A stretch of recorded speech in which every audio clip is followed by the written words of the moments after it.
love for God and love for men. It is in men. For reference, please just write this. We may not have the time. But Romans chapter 12 and verse 10. 1 John chapter 4 from verse 7 to 12. Then 16 to 21. And then John 13:35. Let's look at Romans 12:10 at least. It says, be kindly affectionate to one another with brotherly love, in honor, giving preference one to another. It is true that you can love God, and it takes another kind of understanding to also love men. Unity becomes impossible when there is no genuine love. Even when there is power, unity will not be possible until and unless there is love. Genuine love for God and genuine love for men is the first biblical key that can help the body of Christ to attain the unity of faith. Number two, which is very important here, I wrote mutual honor. This is a very serious one, because I believe, in my opinion, that this is grossly missing across the body of Christ. The key word is mutual. Same Romans chapter 12 and verse 10. Romans 12 and verse 10. It says, be kindly affectionate to one another with brotherly love. Then it says, in honor, preferring one another, giving preference to one another. What is honor? I define honor as the discerning, the celebrating, and where applicable, the rewarding of an individual for their unique contribution and for their uniqueness. It is impossible to attain unity when we downplay, demean, trivialize the contribution of others in the body.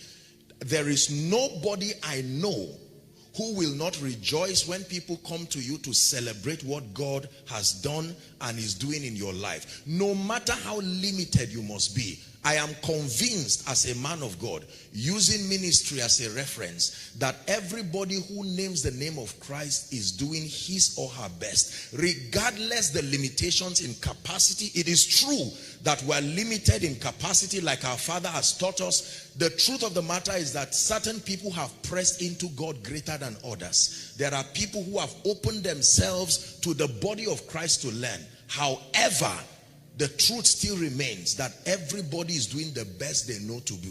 It is impossible to attain unity when we make it a culture to downplay, demean, and trivialize the unique contribution of others. It is very true. I cannot downplay your contribution, demean you, make it look like you are not making a significant contribution, and then expect unity. One of the principal reasons why there is disunity in the body of Christ is the pain that comes from people who have been aggrieved because their unique contributions have been downplayed. In exalting what others are doing, we must not destroy what others are doing. Hallelujah. Mutual honor. 1 Peter chapter 2 and verse 17, you may write for reference. Walking with time, my apologies. 1 Peter chapter 2 and verse 17. 1 Peter chapter 2 and verse 17. It says, honor all men. New King James here says, honor all people. And then it says, love the brotherhood. It says, fear God. Then it says, honor the king. There are two people who are deserving of honor from this scripture. Honor all men, and then honor the king.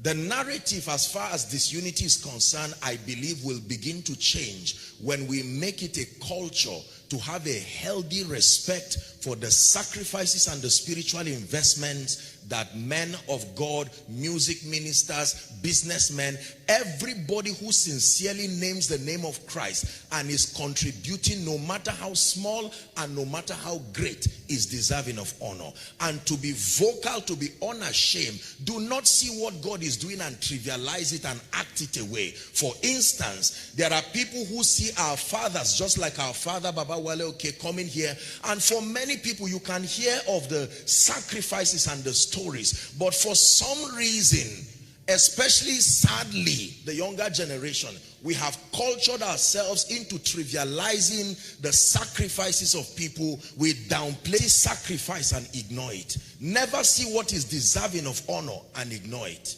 You must be able to discern. Honor is based on discernment. To discern dimensions of God that are available in the body but not available in your life. It takes honor to receive. Number 3, for sake of time. The third key that I believe will help to build the unity of faith in the body is called forbearance. Forbearance. This is a very powerful one. Forbearance. Colossians chapter 3, very quickly, from verse 12 and 13. Forbearance. Colossians 3, 12 and 13. It says, therefore, as the elect of God, holy and beloved, put on tender mercies, kindness, humility, meekness, long-suffering. Next verse. It says, do I have it here? Okay. Bearing with one another. New King James says that. King James says, forbearing with one another and forgiving one another if anyone has a complaint against another. Let me tell you the difference between forgiveness and forbearance. Forgiveness has to do with administering pardon over a default. Forbearance means creating an accommodation for that limitation because it will happen again. We need to move past the realm of forgiveness to the realm of forbearance. There are people whose weaknesses are not acts. It is framed in their personality. And we have to create a system of adjustment and accommodation.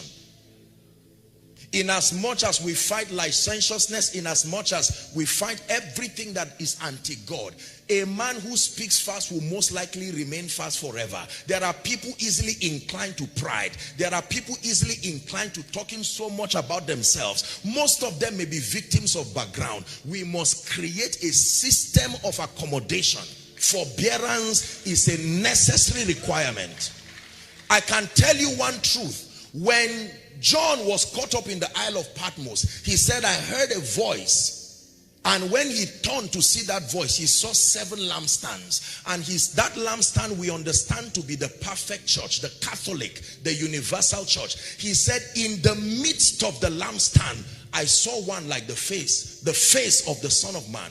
In the midst of the confusion and the limitations of men, Jesus is still there. He said, in the midst of the lampstand, if you search for Jesus in every assembly, you will find him. You will find everything you are looking for. If you are searching for problems, you will find it there. If you are searching for limitations, you will find it there. But if you search for Jesus in the midst of the lampstands, his face is still there. Forbearance. Sometimes we have to be careful with some of the godlike expectations that we bring towards people. We are dealing here with the world of men who have come from backgrounds. Others have been beaten. Others, I'm not accommodating limitations. Our Father has challenged us to grow. But I can tell you, the best of us will still remain a man. There has to be forbearance. Hallelujah. Are we learning?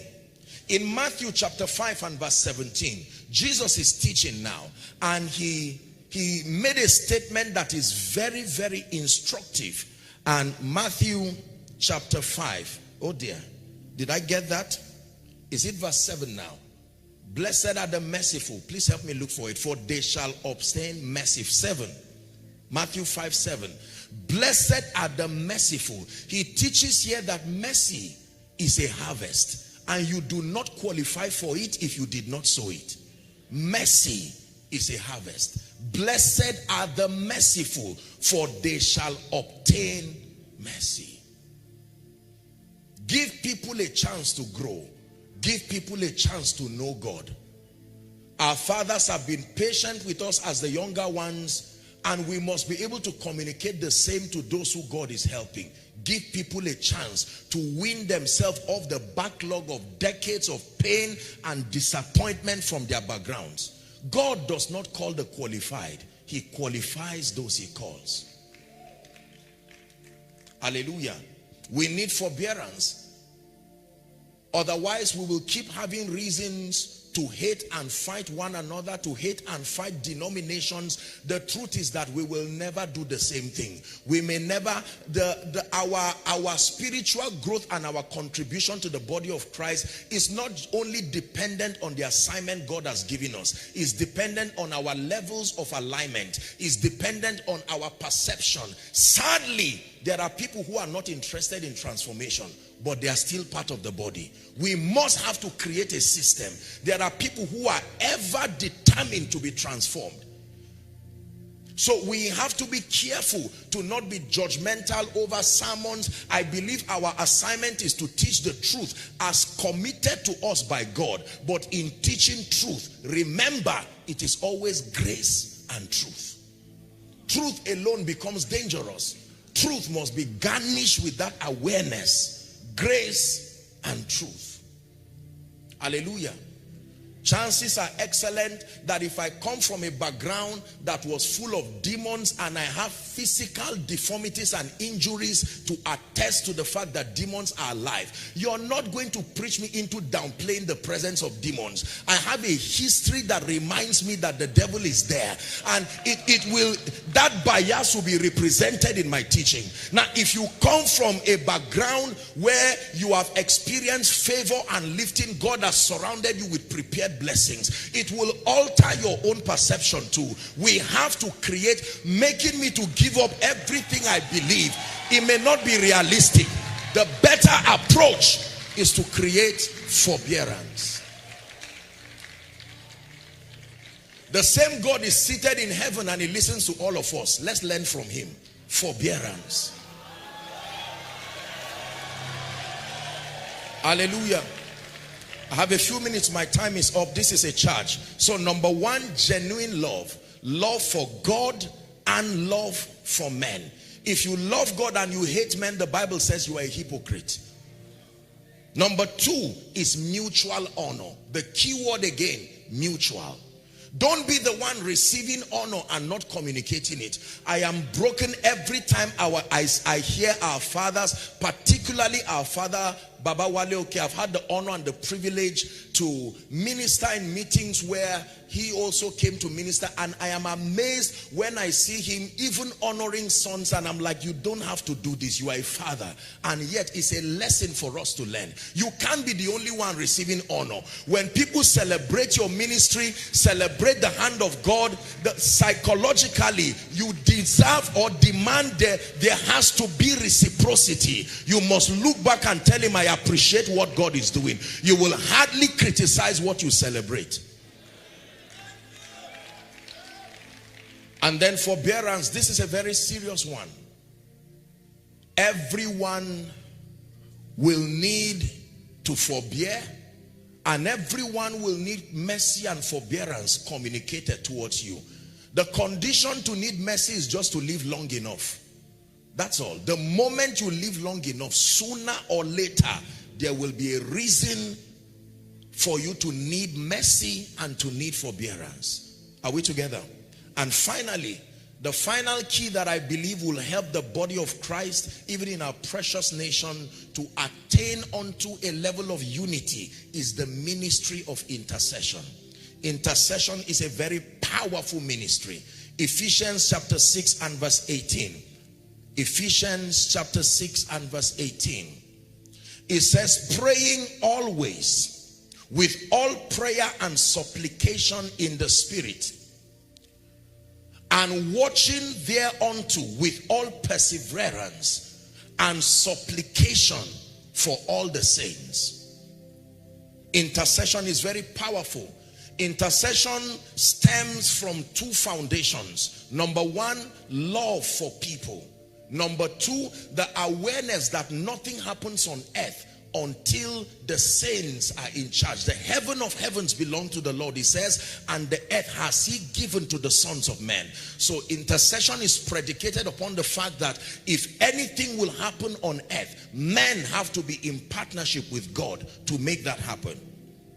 2 Thessalonians chapter 3 from verse 1 to 3.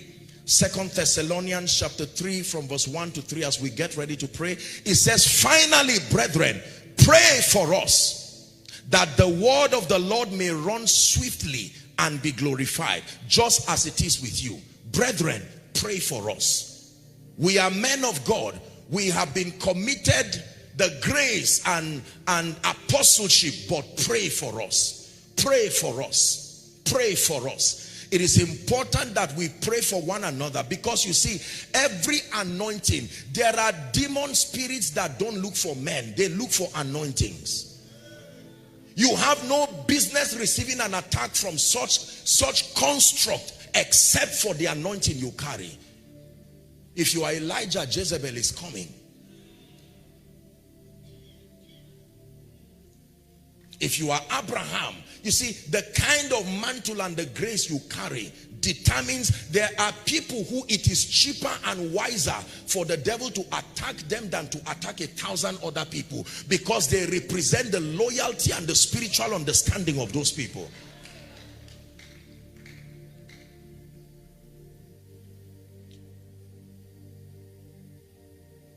In as much as we are all called into ministry, the truth is we do not function at the same level of grace. You must pray. The devil will attempt to attack people in their health. The devil will attempt to attack people in their finances, just like our father was sharing. You imagine 2 days to have a meeting in Russia and a thief comes. I can tell you that thief was not just a normal thief.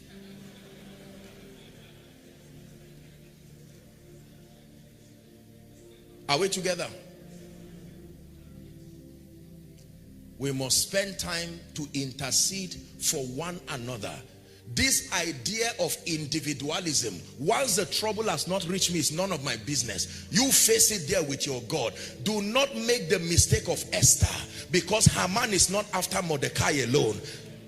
Haman is after the entire Jews. He wants to start with Mordecai, but Satan does not stop with Mordecai. So the moment you see that something is happening to another denomination, another man of God, don't stand in pride and safety believing you are secured. The pain of one, you see, let me tell you, if I win and the body loses, we lost. If the body wins and I lose, we lost. We only win when we win together. And the least we can do to one another, especially at these end times, is to pray. Pray. If you can't give, pray. If you can't encourage, pray. We must pray for our leaders. In the PFN here, we must pray for our Father. We must pray for everyone who names the name of Christ. Has God helped us tonight?